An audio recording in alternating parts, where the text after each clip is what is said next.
There is a huge dilemma that veterans have to deal with as a result of CMP exams. Whiskey 9 Yankee 7 November Golf, over. Here's the dilemma.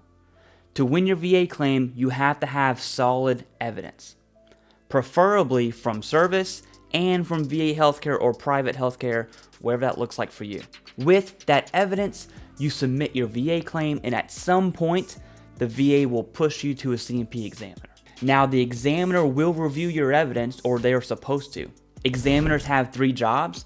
They will determine your diagnosis, determine the severity of your condition, and most importantly, they will be required to write a Nexus statement saying, is this diagnosis connected to service? The Nexus is the #1 dilemma, because you would think if a veteran had all the evidence necessary or required, that a CMP examiner could logically make the Nexus. A few months go by after that CMP exam, you're waiting, and you get a letter in the mail, and you find out that your claim is denied, and you're like, what the Now this forces veterans to go outside and pay out of pocket for an independent medical opinion and a disability benefits questionnaire, essentially paying for a private CMP exam.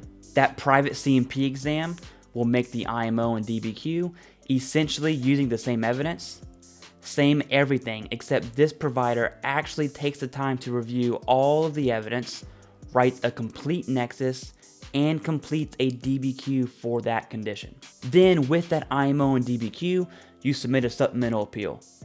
The VA most likely will still schedule a CMP exam, although you submitted a fully developed claim, which is a fault of the VA, by the way, and assuming that IMO and DBQ are solid, you are now approved.